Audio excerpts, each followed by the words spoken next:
lo que fueron los medios de transmisión, la clasificación de los tipos de medios de transmisión, hablamos de sincronización, bueno, lo que estamos viendo ahí en el contenido en pantalla, ¿no? Transmisión, algunos problemas que afectan a los medios de transmisión que están netamente afectando al medio de transmisión, capa física, netamente. Entonces, ¿cómo afectan esto a los medios de transmisión y qué soluciones se les podrían dar?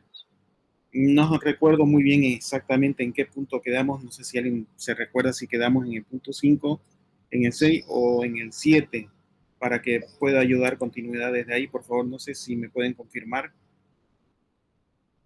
¿Alguien se recuerda en qué punto quedamos?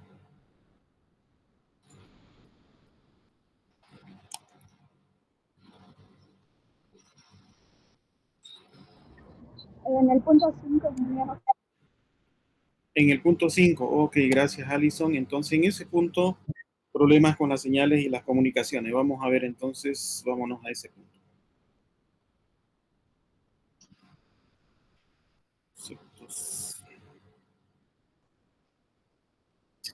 Bien, entre los problemas que, a ver qué dice aquí.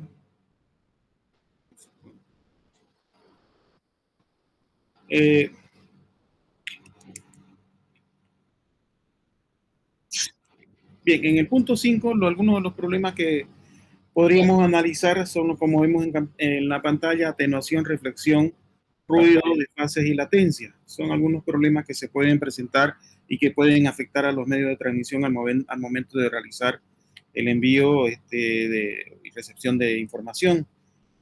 Aquí podemos ver la clasificación para que ustedes puedan enfocar y conceptualizar sobre las clasificaciones o los problemas, los cuales vamos a ver a continuación. Por ejemplo, y dicho en pocas palabras, cuando hablamos de atenuación, estamos hablando de pérdida de potencia. Más adelante vamos a ver cada uno de ellos. Pérdida de potencia. Cuando hablamos de reflexión, viene a ser el cambio de dirección o el rebote de la señal que está siendo interferida por algún obstáculo intermediario, entonces hace que la señal inalámbrica rebote. Bueno, también en fibra óptica puede ser que afecte, esto lo vamos a ver más adelante. El ruido, bueno, ahí sí existen varias clases de ruido, pero en pocas palabras, dicho en transmisión de redes de datos, el ruido no es más que la intromisión de una señal indeseada dentro de un medio de transmisión que se mezcla con una señal transmitida, una señal buena. Entonces, se mezcla con una señal indeseada y hace que el resultado sea una recepción errónea. En cuanto a desfase, diferencia que se registra entre dos elementos es un desajuste entre las ondas cuando se realiza, por ejemplo, una transmisión de video streaming. Cuando una onda, la señal de video llega antes de una señal de audio, entonces estaríamos recepcionando primero la imagen y luego el audio o viceversa. Entonces, ahí existe un desfase entre la transmisión de varias señales que deberían ir debidamente sincronizadas para una correcta recepción. Otro problema que tenemos en los medios de transmisión viene a ser el de latencia, que no es más que el retardo de la transmisión de datos, es la sumatoria entre lo que hago el envío y lo que tarda entre lo que el envío y la recepción y la respuesta de una información. Bueno, esto lo vamos a ver a continuación más en detalle. Bien. Aquí está lo que decíamos respecto de la atenuación.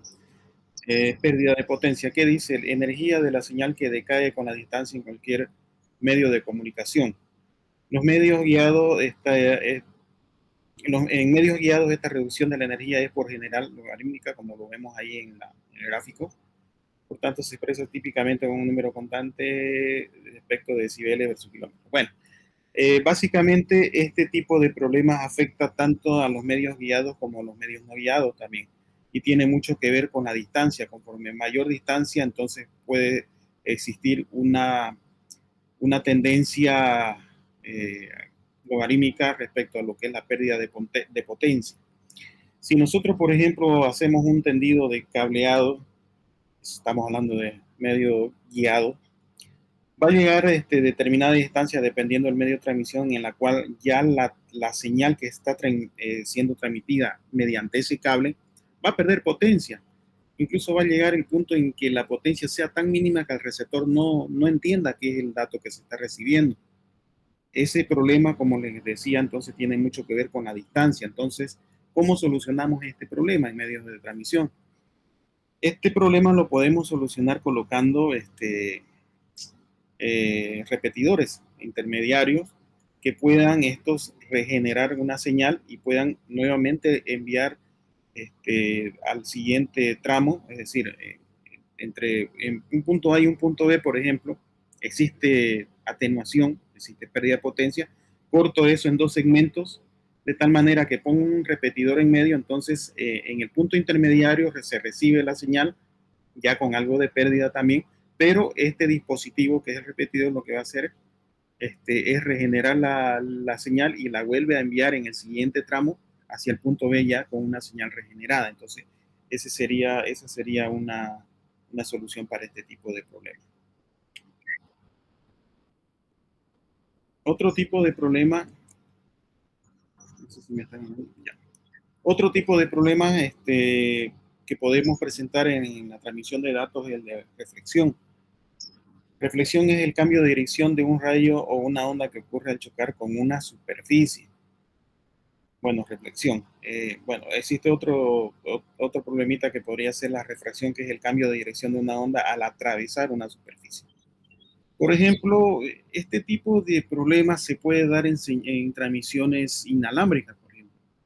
Nosotros hacemos una transmisión, la señal inalámbrica, es probable que si tenemos una superficie muy, eh, muy gruesa, por ejemplo, puede ser que nos rebote la señal y no atraviese, dependiendo de la frecuencia que estemos utilizando. Bueno, hay varios factores, pero vamos a enfocarnos netamente en la reflexión. Entonces, la reflexión lo que hace es que se rebota la señal y no pasa.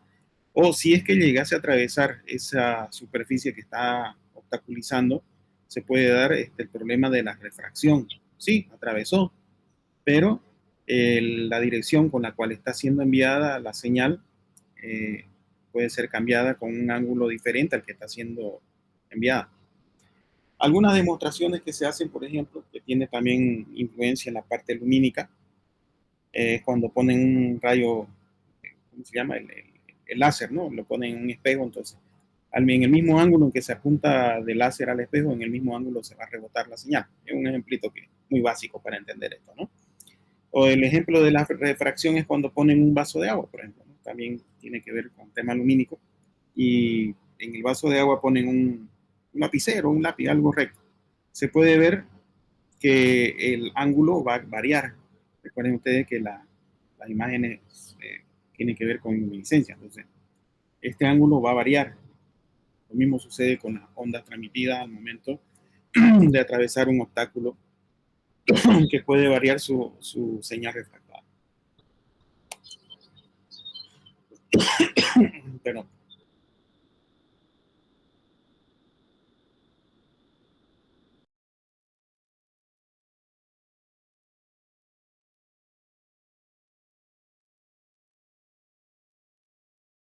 Ya, ok, continuamos.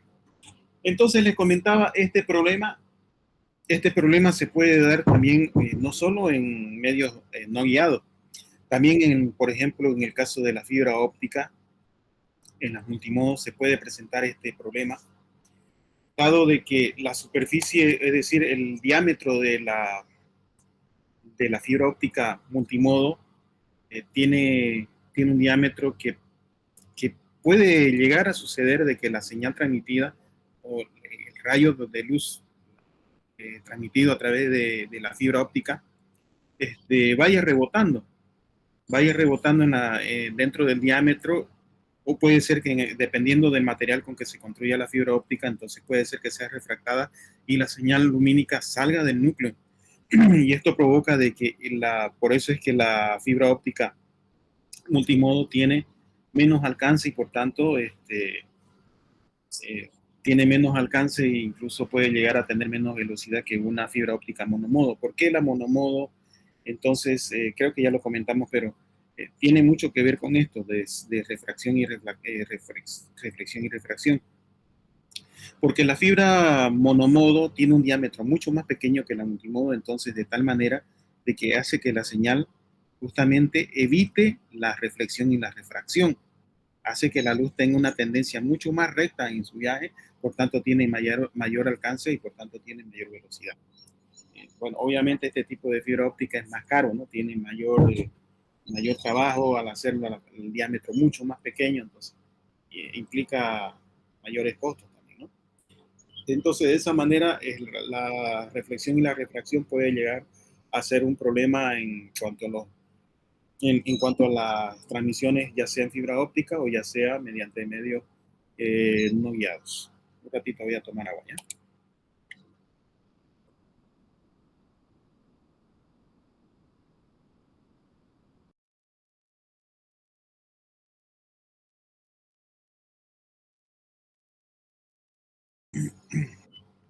Bien, sigamos viendo. Otro de los problemas que pueden afectar a los medios de transmisión está el ruido. Y no necesariamente estamos hablando del ruido o sonido, ese es otro tipo de ruido. Estamos hablando del ruido cuando hablamos de una señal indeseada que intercepta el medio de transmisión y esta señal se mezcla con la señal deseada o la señal enviada en sí. Esto, por ejemplo, puede suceder cuando nosotros ponemos un cable de red, por eso es que no se recomienda, ponemos un cable de red muy cerca de un cable eléctrico, un cable eléctrico. Entonces, si ponemos un cable de red muy básico que no cuente con ningún tipo de protección o protección muy mínima respecto a la parte aislante del cobre, del cable de red, entonces al no tener protección, la señal eléctrica se puede entremezclar con la señal de datos que se está transmitiendo. Estamos hablando de señales electromagnéticas en realidad, por eso es que existe esa probabilidad de que se mezclen las señales. Por eso siempre se recomienda no colocar un cable de red cerca de un cable eléctrico. Incluso dicen, bueno, pero estoy utilizando un cable de red, pero de categoría 6, por ejemplo. La categoría 6 es un tipo de cable que tiene mayor aislante respecto del ruido. Justamente lo que se hace es cuidarse del ruido. Pero aún así, por estandarización y acostumbrémonos siempre a no colocar un cable de red cerca de un cable eléctrico para evitar este tipo de problemas y porque además, de acuerdo a normativas o estándares internacionales, no es correcto hacer eso. Viendo gráficamente cuál sería el problema, aquí podemos ver la señal transmitida, digital es la de arriba, y bueno, se introduce una señal analógica a través del medio de transmisión. En realidad, en el medio de transmisión la señal no es como tal así como la vemos 0 y 1. Todo medio de transmisión en realidad es analógico. Bueno, la fibra óptica transmite luz, ¿no? En este caso no estaríamos hablando de lo que estamos viendo en pantalla. De hecho, tengo que aclarar de que el ruido no afecta a la fibra óptica. ¿Por qué? Porque la fibra óptica no transmite señales electromagnéticas, la fibra óptica transmite señales lumínicas. Entonces el ruido como tal no afecta. Lo electromagnético no se puede entremezclar, no se va a entremezclar con lo lumínico. Entonces, en este caso nos estamos enfocando más que todo a las señales electromagnéticas. Bueno, cuando nosotros hacemos transmisiones de datos a través de un cable de red, el UTP, etcétera, en realidad son señales analógicas, no es 0 y 1 como tal. 0 y 1 se traduce ya en el receptor, en la tarjeta de red, cuando se recibe esa señal analógica, ahí es cuando ya se transforma y se digitaliza a 0 y 1. Pero en realidad, en ese cable, sí o sí va a haber transmisión analógica. Entonces, eso es lo que sucede. Tenemos una transmisión analógica que, como les comentaba, si entra un ruido electromagnético de un cable eléctrico, entonces no va a afectar enormemente. Puede ser que la señal llegue de tal manera de que ya no pueda ser lecturado por el receptor, de que los impulsos electromagnéticos de pequeños voltajes que se manejan entre 0 y 5 voltios estén ya muy afectados. Por eso es que se utiliza la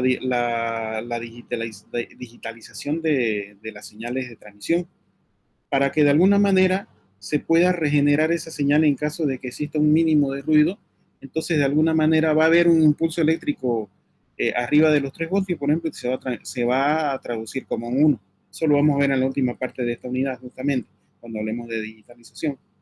Entonces, de eso se trata lo que es ruido. Y la digitalización de la señal es lo que ayuda de alguna manera a lecturar la información analógica que está llegando al receptor. Obviamente, lo mejor, como les decía, para evitar este tipo de problema es no colocar cables eléctricos junto con cables de transmisión de datos. ¿Alguna pregunta hasta aquí, compañeros? Mientras tomo un poco de agua.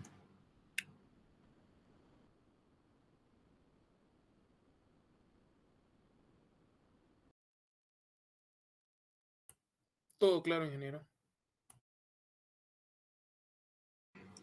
Muy bien, Julio.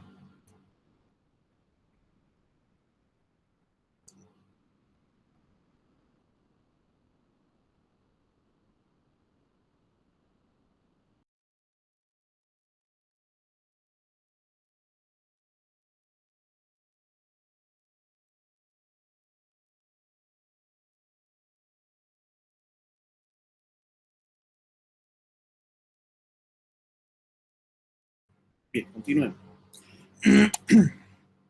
Otro de los problemas que afectan a los medios de transmisión es el de desfases. Bueno, el de desfase. Desfase, ¿qué dice? A ver, desfase entre dos ondas es la diferencia entre sus dos fases, ¿no?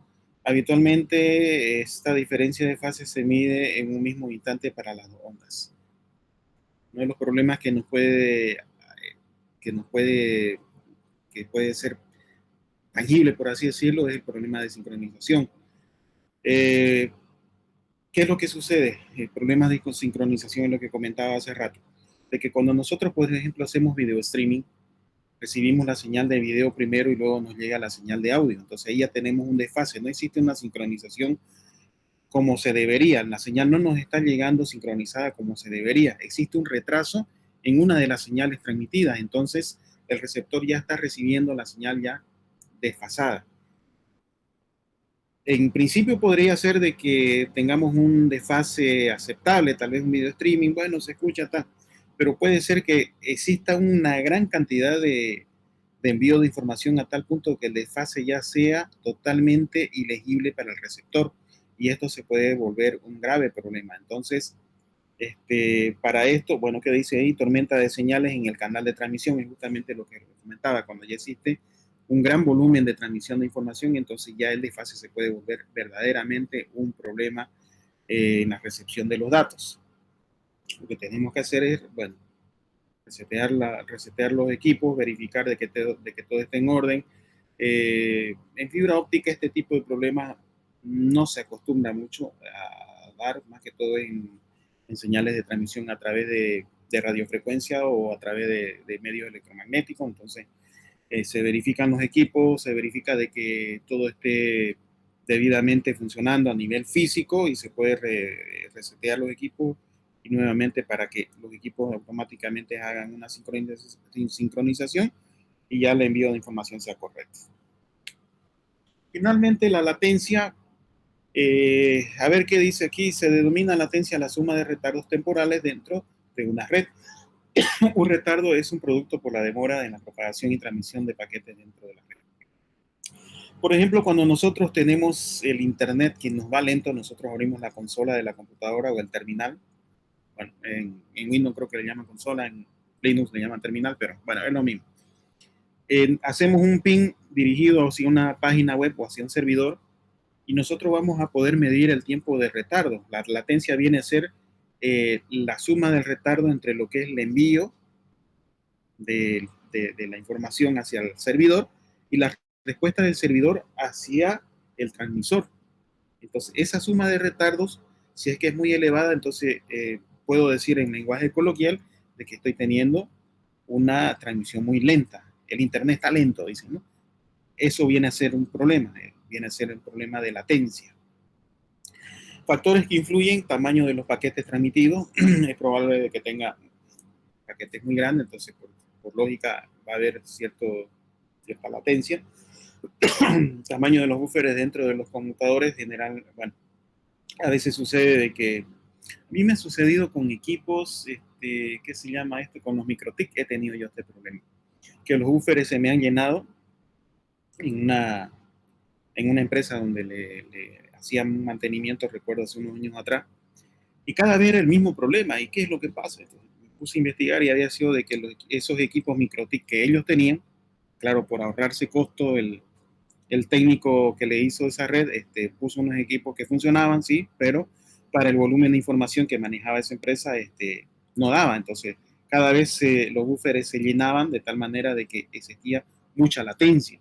Estaba sobrecargado, entonces hacía de que la información ya viaje muy lento. Cada vez había que resetear, etcétera, ¿no?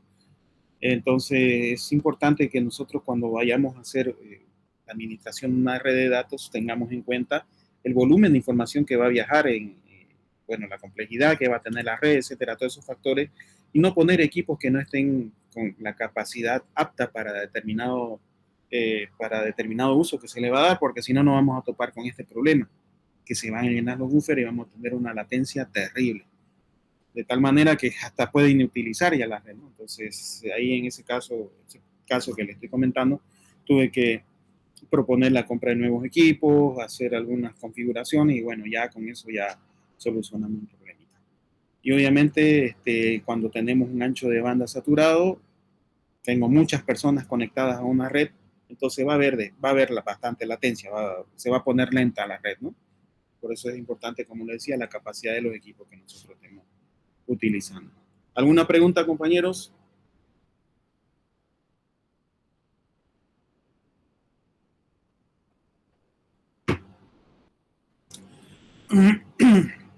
Bien, continuamos. Antes que continúe con el punto 6 de la unidad, ¿llegaron los expositores o no llegaron? ¿Están por acá? Lo que no están, ¿no? Deben estar festejando el triunfo de Argentina. Capaz la van a retirar ingeniero el día viernes, hay último retiro. Va a haber retiro de... Sí, porque el anterior retiro cayó en paro, ¿Y por qué van a retirar redes 1 si está facilito? no sé, dije. Sí, llegó, Inge. Tienen miedo. No tengamos miedo, no estén retirando materias. La verdad quisiera que todos aprueben la materia, pero me interesa que aprendan también, pues no es nomás, ¿no? Entonces, simplemente hay que cumplir con lo que se está pidiendo, los requisitos de la materia. No la estoy poniendo difícil, no la estoy llenando de práctica y demás cosas, entonces ya muchas cosas retirarla a la materia, ¿no? Pero bueno, cada uno sabrá. ¿Qué dice Iván? Es nuestro coordinador ingeniero, no puedo hablar, estoy con anestesiada. Sacaron la muela del juicio, no puedo exponer. Justamente a nuestro coordinador le tocaba exponer, con razón quería. ¿Y cómo querías irte a festejar a Argentina, Iván? Me dijiste.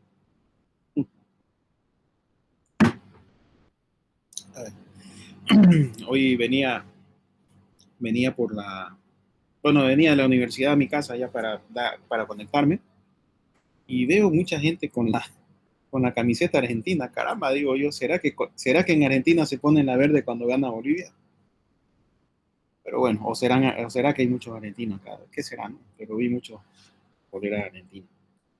Bueno, continuaremos entonces. Nuestro coordinador había sido del grupo. Vamos a avanzar y ya vemos qué hacemos con lo del grupo 3. Conceptos básicos de sistemas inalámbricos. En esta parte se analiza sobre lo que son las señales inalámbricas, básicamente las configuraciones, las topologías que se utilizan a través de, por ejemplo, un access point, un router inalámbrico. Conceptos básicos, dice estándares inalámbricos y topología, eso es lo que vamos a ver en este apartado. La comunicación inalámbrica, obviamente, está dentro de la clasificación de los medios no guiados, y las comunicaciones inalámbricas se pueden clasificar en dos tipos: las redes con infraestructura y las redes sin infraestructura. Cuando nosotros hablamos de las redes con infraestructura, estamos hablando de las redes que tienen un punto central, un conmutador central, un dispositivo de intercomunicación central, llámele como quiera, porque los autores en diversos libros le ponen diversos nombres. Punto de acceso, seguramente ese nombre sí lo conocen, un access point, por ejemplo. Central, que lo que hace es distribuir la señal hacia los demás hosts, hacia los dispositivos que pertenecen a esa red inalámbrica. Por eso es que se dice, cuenta con una infraestructura, está centralizado, cuenta con un protocolo de infraestructura de red centralizado. En este caso, cuando el access point, el dispositivo central, desaparece, pues la red desaparece totalmente. Muy obvio, muy lógico, me dirán, ¿no? Pero ya les voy a comentar por qué estoy siendo bastante obvio. Cuando uno de los hosts que pertenecen a esta red desaparece, se sale, la red continúa, no hay ningún problema. El problema es cuando se desaparece el punto de acceso, el punto central, el que distribuye la señal a los demás hosts.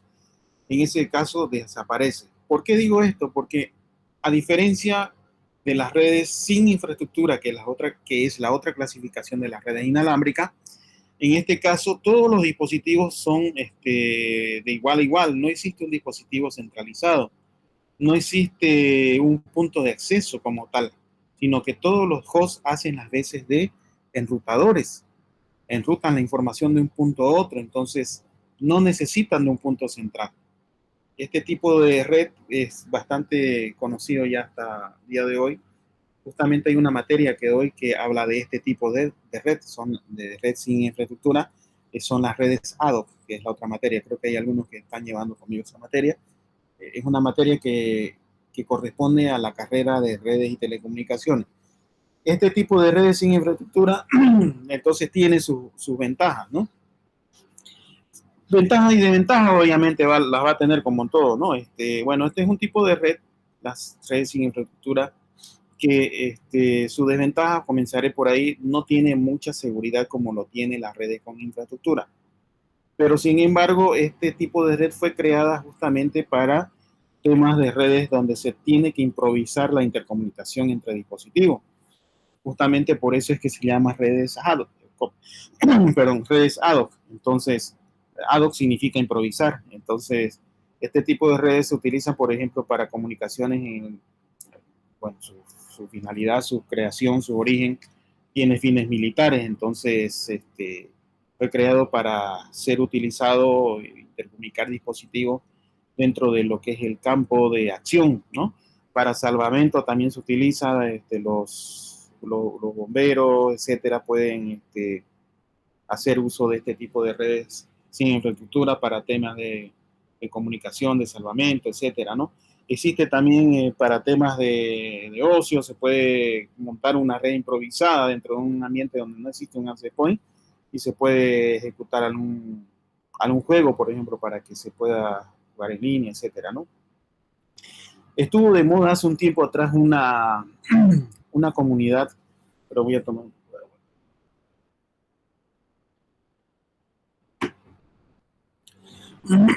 Hace un tiempo atrás estuvo muy de moda una comunidad, creo que, bueno, en Bolivia no sonó mucho, pero en otros países sí, que era la comunidad de FireChat, que se trataba de que se pueda realizar comunicaciones de tipo WhatsApp, pero sin necesidad de acceder a Internet.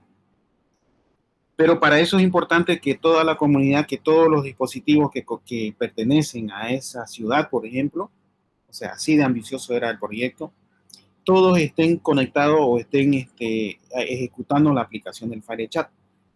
¿Cómo funcionaba? Por ejemplo, no tenemos internet, pero yo quisiera quiero enviar un mensaje como si fuera el WhatsApp, por ejemplo.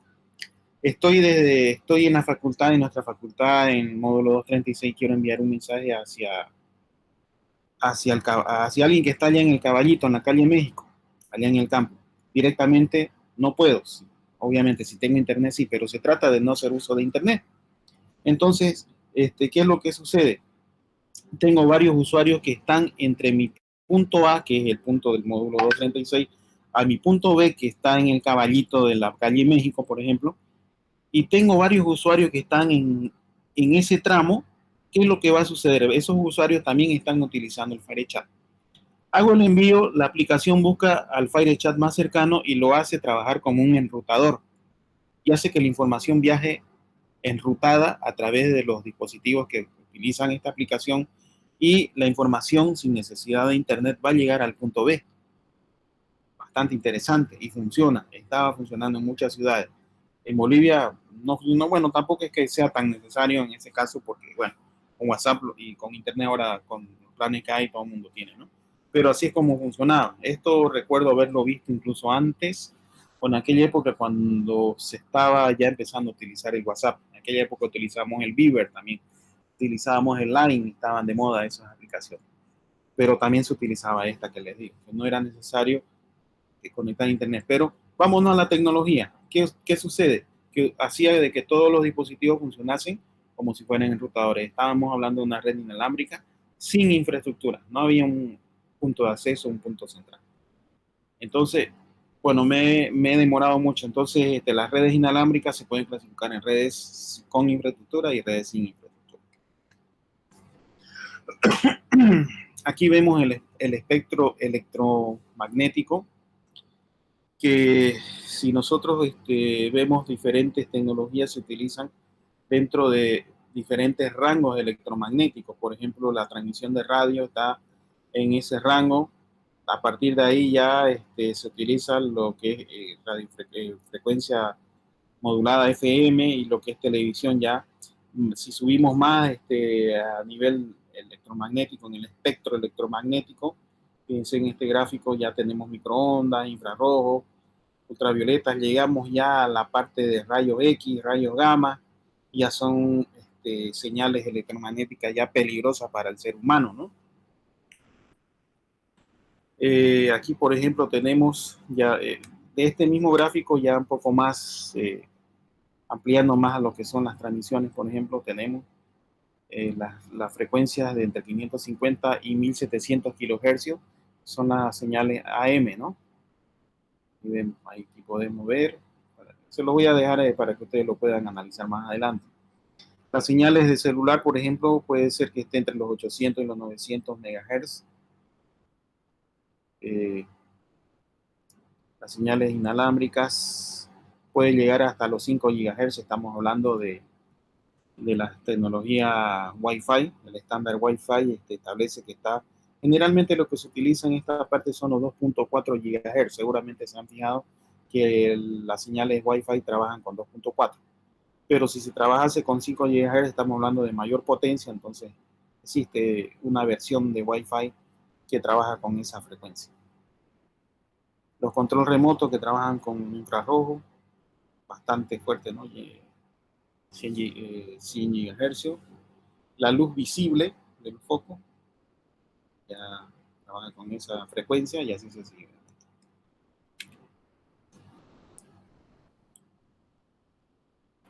Bien, aquí tenemos las líneas de alta tensión y así sucesivamente para que puedan ubicar las señales de radiofrecuencia. Bueno, la de Wi-Fi ya la vimos en la anterior diapositiva.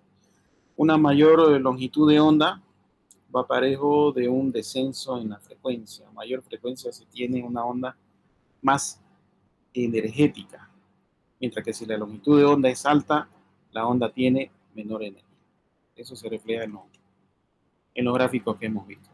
Ahora, dentro de lo que son las tecnologías Wi-Fi, como les decía, en este caso, por ejemplo, está contemplando de los 2.4 GHz a los 2.5. Como les decía, hay tecnología que llega hasta los 5 GHz. Pero existe por zonas predeterminadas qué frecuencia es la que va a utilizar.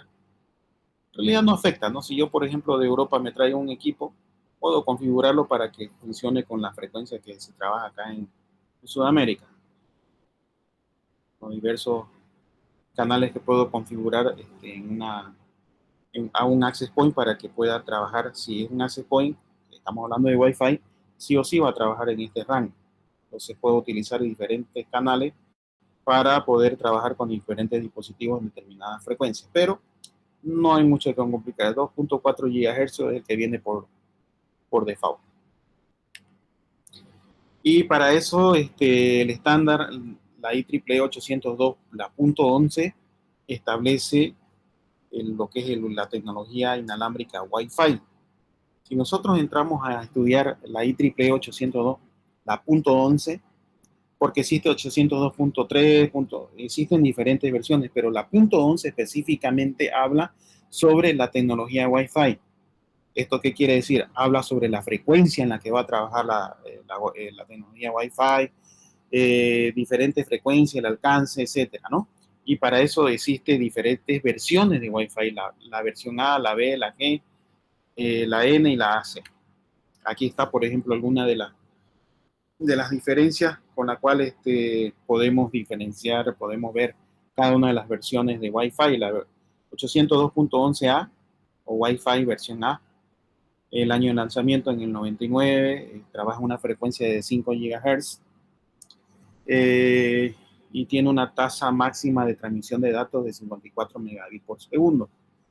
La versión B, también del mismo año, pero ya trabaja con una frecuencia de 2.4 GHz. Bueno, en aquellos años no se tenía una transmisión tan alta, entonces con 11 megabits por segundo era por demás, ¿no? Está la versión G, bastante utilizada hasta nuestros días. Esta tecnología del 2003 también trabaja con frecuencia de 2.4 GHz y tiene sí una velocidad de transmisión de 54 megabits por segundo, manteniendo la frecuencia de 2.4 GHz. Esta es la que más se utiliza a nivel doméstico, la versión G. Está la versión N, una versión ya más nueva del 2009, que puede trabajar entre los 2.4 y los 5 GHz, que es lo que le comentaba en esta diapositiva, que puede llegar a trabajar en este rango, ya sea desde el 2.4 a los 5 GHz. En este caso, la versión N, y su gran ventaja de esto es que puede llegar a alcanzar los 600 megabits por segundo. En algún caso, seguramente en alguna empresa, puede ser que se topen con uno de los requisitos. Ingeniero, por favor, quiero que mi Wi-Fi trabaje con la versión N porque yo necesito una transmisión, una alta transmisión de 600 megabits por segundo. Entonces, o si no es muy entendido el administrador de la empresa y dice, ingeniero, yo necesito una alta transmisión de datos, usted podrá verificar de que tengo muchos hosts, etcétera, mucha gente conectada, va a ver. Entonces nosotros tenemos que saber esta tabla y decir, señor, a usted le va a funcionar la 811 versión N. Con esa versión, entonces va a tener una amplia tasa de transmisión de datos. Entonces, podría proponerle esto, ¿no? Que como le digo, a nivel doméstico mucho se utiliza la versión G. Podemos utilizar la N. También está la versión AC, creada en el 2014. También trabaja entre los 2.4 y 5 GHz. Y esto ya tiene una transmisión, miren ustedes, mucho más elevada, de 1.3 gigabits por segundo. Finalmente tenemos una más reciente, la versión AX, que está, bueno, en 2019 también trabaja en esa frecuencia, en ese rango de frecuencia, y ya tiene una transmisión elevadísima, ¿no? De entre los 10 y los 12 gigabits por segundo. Este tipo de dispositivo puede llegar a recibir información de fibra óptica y transmitirla a nivel Wi-Fi, ya a nivel del estándar de la IEEE 802.11 versión X. Esos son los estándares que se manejan respecto del estándar Wi-Fi. A ver, aquí en este gráfico tenemos, bueno, el alcance, ¿no? Que se puede llegar a tener con las diferentes versiones que hemos visto. Como les decía, a nivel doméstico se utiliza bastante la versión G. Puede funcionar cualquiera de estas tres sin ningún problema. Ya si necesitamos ampliar más, entonces ya existen otras versiones, la AH, la AF, etcétera, ¿no? Que trabajan con otro tipo de frecuencia ya mucho más elevada.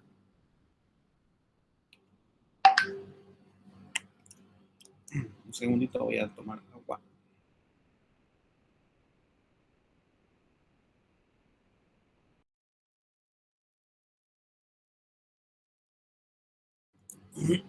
Ya.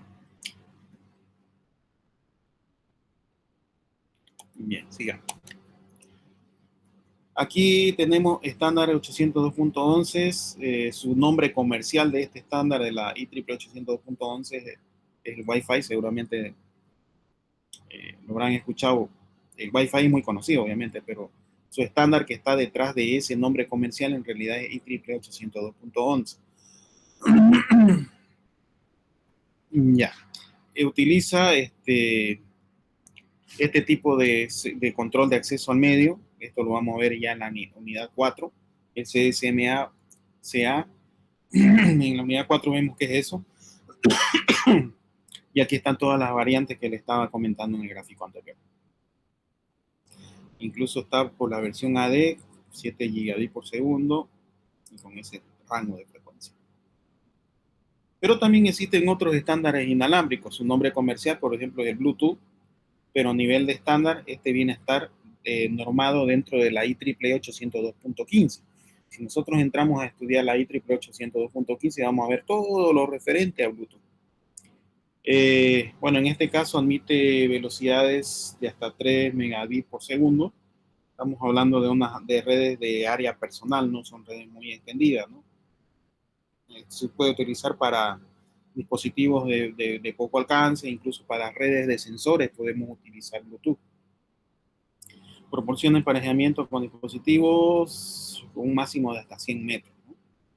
Como les decía, puede ser que se utilicen algunos sensores que reciban información mediante Bluetooth, pero no es lo óptimo. Para temas de sensores, cuando hablamos de eso, sería otro tipo de tecnología, porque el Bluetooth consume, al tener más potencia, consume más batería. Entonces, cuando hablamos de redes de sensores, en realidad ya tendríamos que utilizar otra tecnología que no nos gaste mucha batería. Y otro estándar conocido por su nombre comercial como WiMAX está normado dentro de la IEEE 802.16. Es la WiMAX, es bastante nuevo, por así decirlo, este tipo de tecnología, porque proporciona velocidades de 1 gigabit por segundo. Estamos hablando de señales inalámbricas, ¿no? Utiliza una topología de punto a multipunto para proporcionar el acceso a servicios de banda ancha inalámbrica. Es como decir el Wi-Fi, pero mucho más mejorado, ¿no?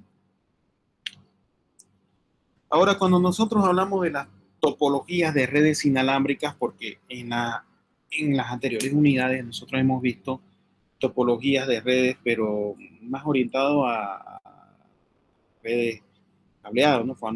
Se recordarán ustedes cuando hablamos de la topología malla, estrella, bus, etcétera, ¿no? Ahora, en el caso de las topologías de redes inalámbricas, ya dándole otro enfoque, pero ya propiamente para redes inalámbricas, que lo que les comenté anteriormente también se aplica para redes inalámbricas, pero este es un tipo de configuración orientado netamente para redes inalámbricas, pueden ser 3. Está el ajuste de servicio básico independiente, por sus siglas en inglés IBSS, o en inglés Independent Basic Service Set. Está el otro, que es el Basic Service Set o infraestructura BSS, ajuste de servicio básico. O está el otro, que es el ajuste de servicio extendido, ESS por sus siglas en inglés. Vamos a ver de qué se trata cada uno de ellos. El primero, el IBSS, el ajuste de servicio básico independiente. Popularmente se conoce como redes ad hoc. En lo que les comentaba, este tipo de ajuste, este tipo de configuración de redes inalámbricas, se conoce como redes ad hoc, se basa en la comunicación directa entre todas las estaciones. Bueno, esto es lo que les comenté, no existe un punto intermediario y todos los dispositivos hacen las veces de enrutadores. Ese es uno de los ajustes o topología de redes inalámbricas. El otro es, como comentábamos hace rato, viene a ser lo que son las redes con infraestructura. El BSS, este tipo de red, no me voy a extender mucho en esto, porque ya lo comentamos, el que utiliza un access point, punto central, que lo que hace es distribuir toda la información con los hosts que pertenecen a esa red. Recuerden ustedes el IBSS y aquí está el BSS.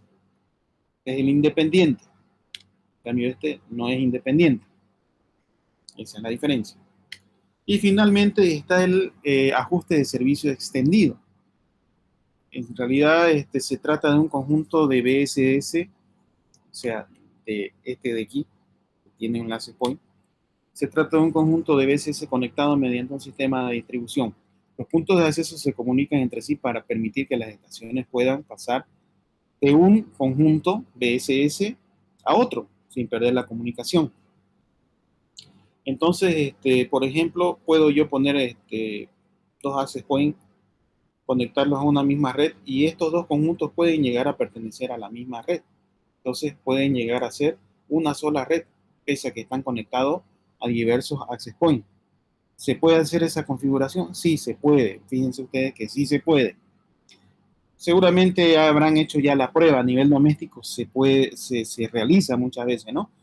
Conecto un access point en la sala y luego hago un cableado que viene del enrutador principal y pongo el cable en el otro access point que está en el patio trasero de la casa. Y hago un ping desde una computadora que está conectada en el patio trasero hacia una computadora que está conectada en la sala, porque está dentro del dominio de configuración de dirección IP.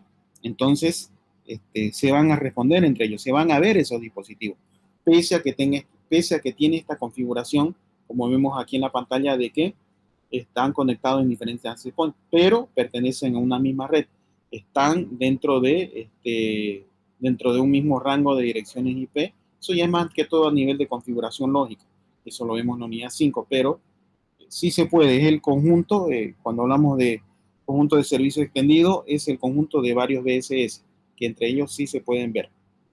Esas serían las 3 configuraciones o topologías de redes inalámbricas: el independiente, el básico y el extendido. ¿Alguna pregunta hasta aquí, compañeros? ¿Se va entendiendo?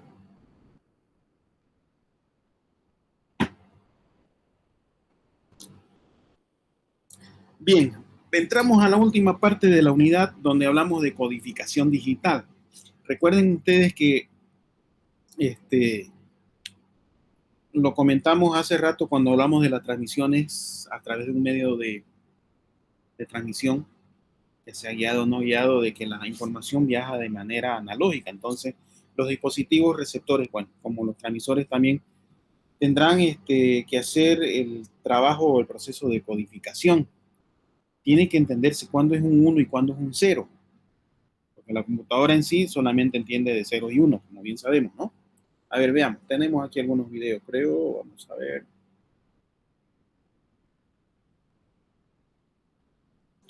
Vamos a darle el volumen. ¿Me van a confirmar si se escucha el video cuando le dé play, por favor?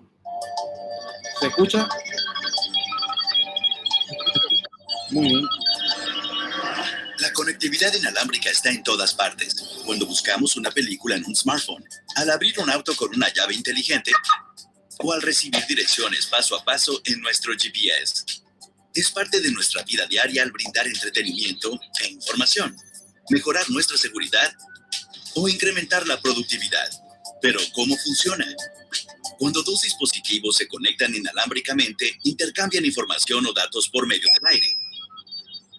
Estos dispositivos pueden compartir una conexión directa como un par de walkie-talkies, o formar parte de una red más grande, como cuando tu teléfono móvil se conecta a la señal de una antena o tu tablet se conecta a un punto de Wi-Fi. El primer teléfono celular conocido como ladrillo pesaba 2,5 libras y proporcionaba solo 30 minutos de llamada, costaba $4,000 y solo usaba tecnología analógica. Hoy en día los dispositivos móviles siguen usando ondas de radio, pero utilizan tecnología digital para comunicarse a una estación base o enrutador. La tecnología digital no solo permite transmitir señales de voz, sino también datos como correos electrónicos, páginas web, textos o la música y videos del momento. Y la señal digital utiliza menos energía, por lo que tu batería dura más. Entonces, ¿cómo sabe tu smartphone la diferencia entre tu voz, un texto o cualquier otro tipo de datos y cómo reenviarlos? Ingenieros innovadores en compañías como Skyworks han descubierto cómo llevar la señal de tu voz, correos electrónicos o cualquier tipo de datos y convertirlos en pequeñas unidades digitales. Esto se debe a que muchas cosas que hacemos a diario son analógicas, pero el procesador en tu dispositivo móvil solo puede entender señales digitales. Entonces, lo primero que sucede es que un chip convierte tu voz analógica en una corriente digital de unos y ceros. Dicha corriente es codificada posteriormente en una onda de radio invisible llamada señal de radiofrecuencia. Pero antes de que la señal de radiofrecuencia se transmita, debe amplificarse, ya que entre más lejos viaja la señal de radiofrecuencia, más débil se hace. Muchas veces la señal viaja varias millas antes de encontrar la estación base más cercana. Además, debe ser lo suficientemente fuerte para ser descodificada correctamente. Una vez que la señal llega a la estación base, que son esas torres que cuentan con muchas antenas, se envía hacia un centro de intercambio móvil para determinar cómo será distribuida. Por ejemplo, si la llamada es hacia un teléfono fijo, se envía hacia la red telefónica pública conmutada. Si la llamada es hacia otro teléfono móvil, la señal sigue viajando hasta que encuentra la estación más cercana al dispositivo que recibirá la llamada. En el equipo que recibe la llamada sucede un proceso opuesto. La información digital es extraída de la señal de radiofrecuencia y la señal de voz de la información digital. Esta información es dirigida al auricular de la otra persona. La tecnología que utilizan todos los dispositivos inalámbricos es muy parecida, no solamente entre los smartphones y tabletas, sino también en otros dispositivos inteligentes como termostatos, controles para puertas de garaje y sistemas de navegación GPS para automóviles, así como medidores que permiten a las empresas de servicios públicos realizar un seguimiento de forma remota en lugar de enviar a alguien a revisarlo. Cada vez que presionas enviar en algún dispositivo inalámbrico, tus datos son digitalizados, codificados en una onda de radio, amplificados y enviados a un receptor, el cual descodifica y envía la información a su destino a la velocidad de la luz. Esto ha sido posible después de décadas de innovación, al crear procesadores más rápidos, radios más pequeños y conexiones de datos de mayor velocidad, que permiten a los dispositivos inalámbricos actuales establecer una comunicación más efectiva en la palma de tu mano, creando un mundo interconectado.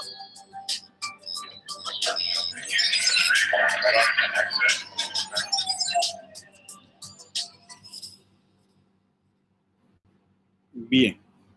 Entonces ya aquí podemos ir adentrándonos en lo que es la importancia de la codificación digital. Y para este proceso existen diferentes métodos, diferentes tipos de codificaciones. Aquí en esta unidad vamos a ver algunos de ellos para que ustedes tengan una idea sobre cómo o de qué consiste esto de los diversos métodos o códigos bueno, para realizar la codificación digital. ¿Qué dice aquí? Consiste en la traducción de los valores de tensión eléctrica analógica que ya han sido cuantificados, ponderados al sistema binario. O sea, dicho en otras palabras, ¿no? Lo que es la transformación analógica a binaria. Mediante códigos preestablecidos, la señal analógica va a quedar transformada en un tren de impulsos de una señal digital, sucesión de ceros y unos. O sea, lo va a traducir esos impulsos electromagnéticos, dependiendo del voltaje, lo va a traducir ya sea cero o 1 para que la computadora receptora lo pueda entender. Para eso existen diferentes, como les decía, formas o métodos para la codificación. Pero en términos generales, los métodos de codificación funcionan así.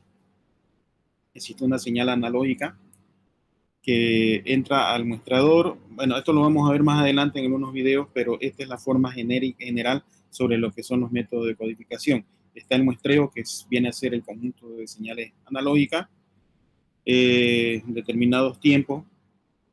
Va a haber un cuantificador de lo que viene a ser el voltaje, señal cuantificada, y va a haber un codificador de que de acuerdo a ese voltaje cuantificado lo va a transformar a 0 y a 1, dependiendo del código que se esté utilizando. Por ejemplo, tenemos el código bifase o codificación Manchester. Para no demorarnos mucho en esto, les voy a mostrar el siguiente video sobre el código de Manchester. Veámoslo. Explicaremos lo que es Manchester. La codificación Manchester, también denominada codificación bifase es un método de codificación eléctrica de una señal binaria, en el que cada tiempo de bit hay una transición entre dos niveles de señal. Es una codificación autosincronizada, ya que en cada bit se puede obtener la señal de reloj, lo que hace posible una sincronización precisa del flujo de datos. Una transición de bajo a alto representa un 1.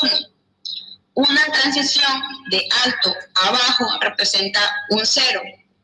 La codificación Manchester es utilizada por la IEEE 802.3. Como vemos en este ejemplo, tenemos una serie de bits donde el primer dígito es un 0.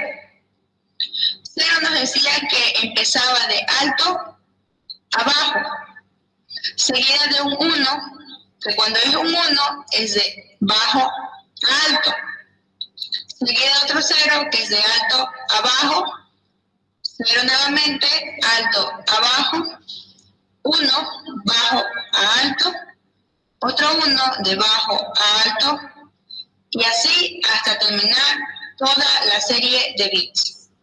A continuación, explicaremos un ejercicio realizado en MATLAB. A continuación graficaremos un ejemplo en MATLAB.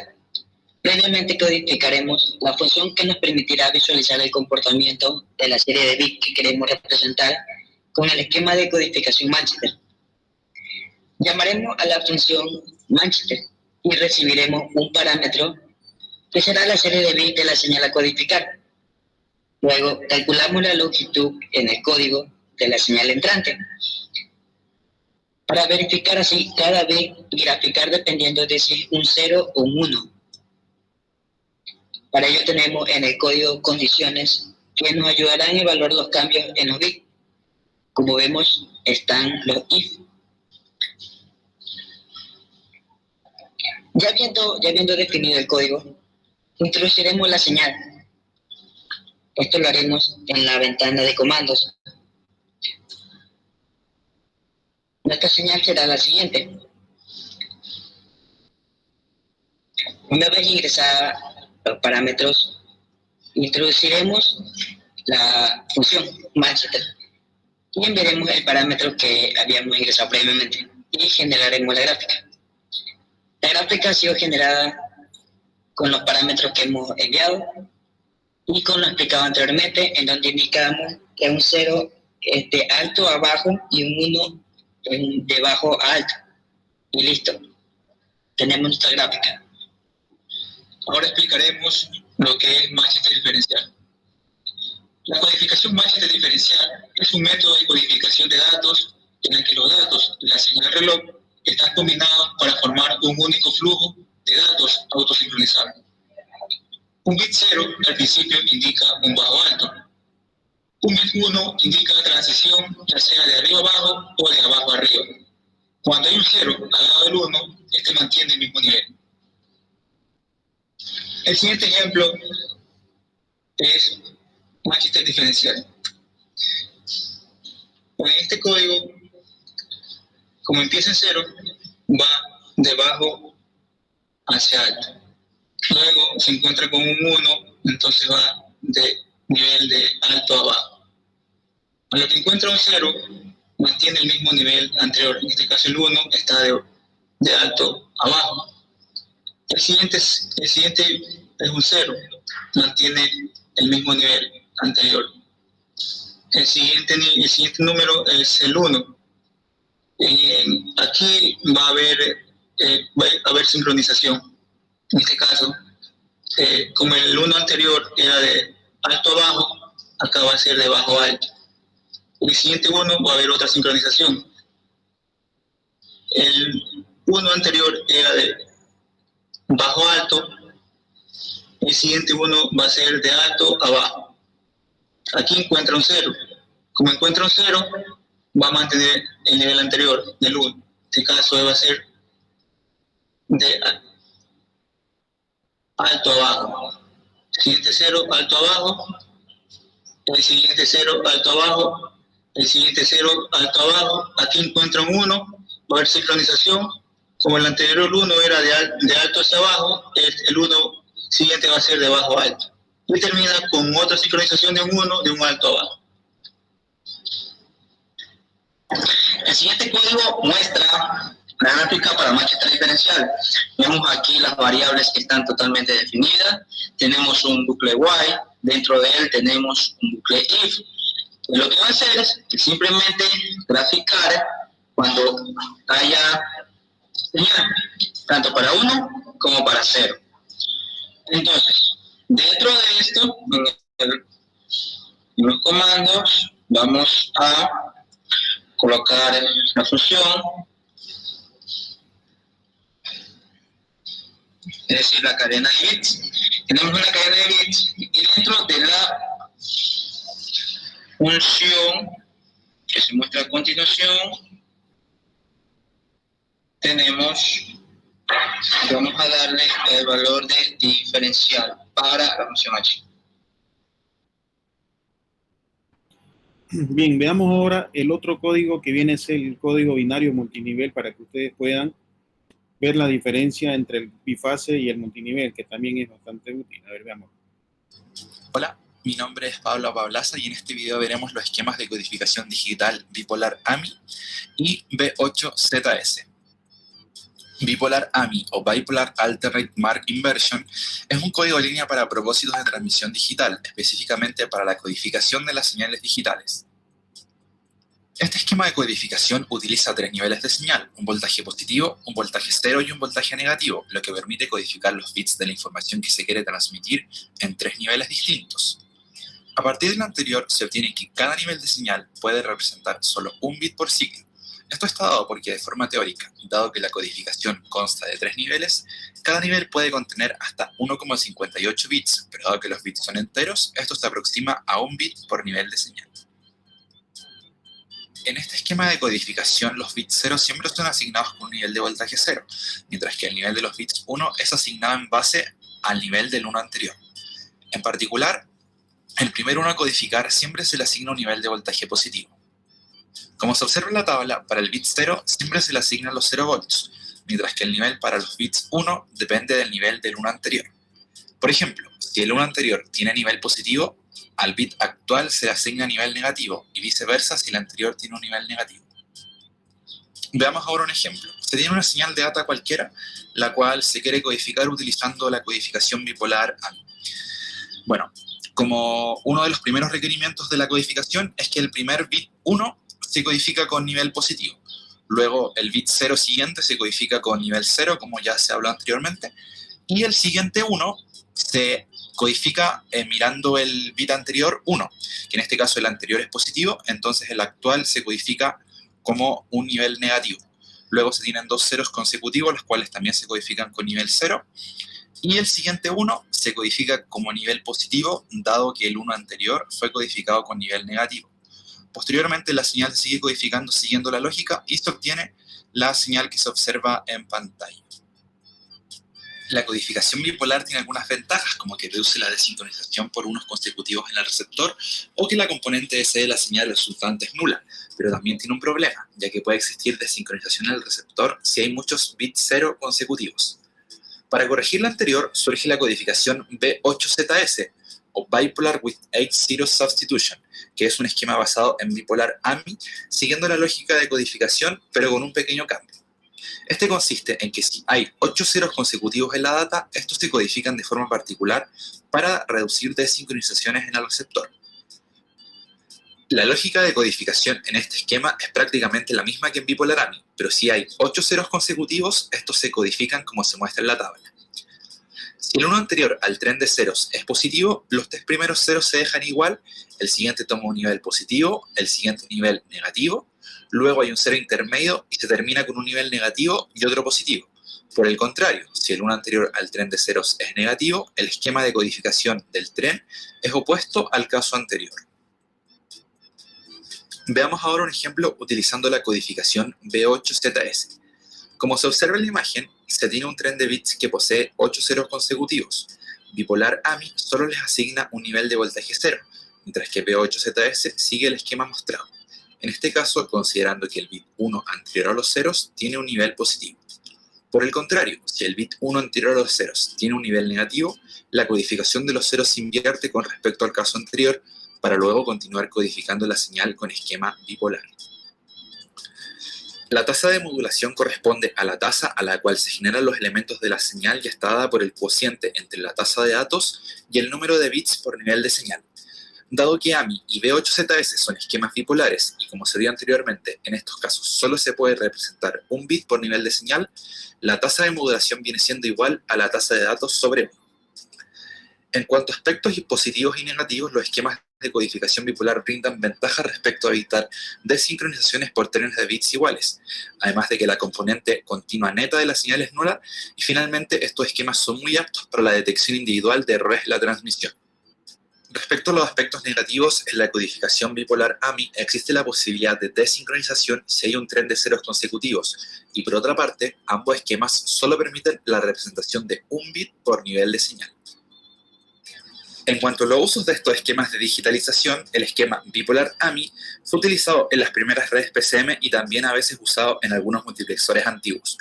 Por otra parte, B8ZS, derivado de bipolar AMI, fue utilizado en Digital Signal One, un estándar de entramado y señalización para transmisión digital de voz en telecomunicaciones, particularmente en Norteamérica, Corea del Sur y Japón. Muchas gracias por ver el video, no olviden darle like y suscribirse. Bien, veamos ahora el otro código que es el non-return zero.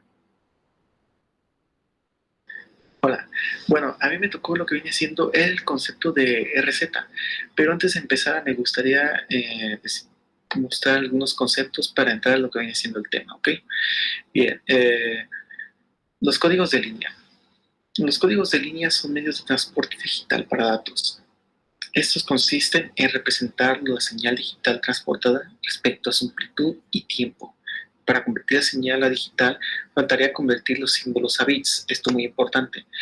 Esto implica que los unos y ceros resultantes deben ser representados con formas de onda específicas, que influirá en la potencia de la transmisión, el ancho de la banda, la facilidad de recuperación del reloj en el receptor y detección y corrección de errores, entre otras. La asignación de formas de ondas arbitrarias para los unos y ceros, que el nombre tan largo, vaya, se le llama codificación de línea. Este nombre se le da por su aplicación sobre las líneas telefónicas. La utilización de códigos de línea puede favorecer a la transparencia de la señal o a la inmunidad que puede afectar al mensaje que se transmite. Ahora sí, viendo todo esto y dicho todo esto, puedo hablar del concepto de RZ. Es un código con retorno, el cual durante el paso de un bit a otro bit del mismo signo, es decir, de 1 a 1 o de 0 a 0, estos vuelven siempre al nivel 0. Esto hace que se ahorre energía, pero a su vez hace que se necesite más ancho de banda. Muy bien, como se muestra en la imagen, aquí, antes de empezar, se tiene que diferenciar lo que viene siendo el nivel 0 de la entrada del bit 0. ¿Ok? Entonces empezamos en el nivel 0 y de ahí se va deslindando ya sea 1 a 0. Entonces vemos que cuando entra a un 1, ahí se ve la imagen, inmediatamente vuelve. O sea, entra y vuelve al nivel 0. Entonces entra otro bit, digamos, vuelve a entrar un 1, vuelve a subir a el 1 y se devuelve al 0 otra vez. Entonces, y así sucesivamente, incluso también si baja, aquí es lo que les decía, la diferencia entre el nivel 0 y el bit 0. Entra un 0, un bit con valor 0, y se baja al nivel 0, al bit 0, vaya, y ya que bajó, se devuelve otra vez al nivel 0, y así sucesivamente. Esto hace que, pues, entre esas interacciones, o sea, entre esos saltos al nivel 0, esos pequeños momentos en los que se está en el nivel 0, se está ahorrando energía, lo que es bueno, vaya, pero a su vez hace que se necesite un ancho de banda mayor para poder transmitir bien la señal esta. Entonces continuaremos con el concepto NRZ. Esto ya que se denomina como NRZ por el voltaje no vuelve a 0 entre bytes consecutivos de un valor a 1, ya que tiene que ser constante y como lo vamos a ver en unos ejemplos más distantes. Y esta es la teoría que desarrolla el código NRZ, o sea, que tienen que ser bytes consecutivos con un valor a 1 para que no retorne un 0, o sea, no return to 0. Eso es lo que significa NRZ. Este tipo de código no es recomendable, ya que en largas distancias, principalmente por dos motivos, que es lo que tiene. En primer lugar, presenta niveles residuales de corriente continua, y en un segundo lugar, tenemos que, por la posible ausencia de suficientes números de transiciones de señal que permiten la recuperación fiable de una señal temporizada. O sea, que si vamos a utilizar un RZ, no es muy confiable, ya que tiene que ser constante una señal de punto que tiene que ser de un 1, teniendo como ejemplo, teniendo un 1, para que al momento de tener un 0 sea recuperable rápidamente. Como les digo, posteriormente en una imagen les voy a representar cómo es que está todo esto, ¿verdad? Y volvemos a que este código no es autosincronizante y su principal ventaja es que al emplear un pulso de larga duración requiere menor ancho de banda que otros sistemas de codificación que emplean pulsos más cortos. O sea, al emplear un solo pulso de larga duración, pues tenemos la ventaja de que llegue más seguro a otro punto, ya que si es un pulso de corta duración, pulsos más cortos, puede que se pierda lo que es la señal. O sea, tenemos que tener en cuenta eso para poder utilizar el NRZ o otra línea de código, ¿verdad? Y aquí es como les representaba, tenemos pulsos, entre más constante, pues no nos retorna un 1.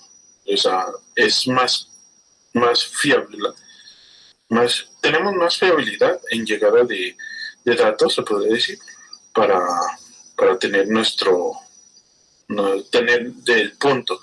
Vemos en las primeras tenemos 1-1, que es más largo, y no tiene una baja hasta que llega a un 0. Pero es constante la señal.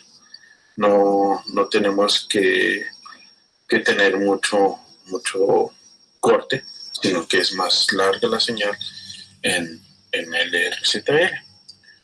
Pues bueno, esto es comentándoles lo que nos toca a nosotros decirles a mi compañero Felipe, que es con lo que empezamos con el RL, y yo continúo con el RLZ. Ya estos terminamos para continuar.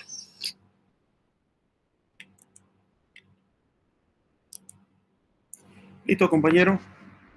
Eso sería todo lo referente a la unidad 3. Entonces, con esto finalizamos la unidad 3. En la siguiente clase ya entramos a la unidad 4, en la cual vamos a ver ya la capa 2 del modelo OSI,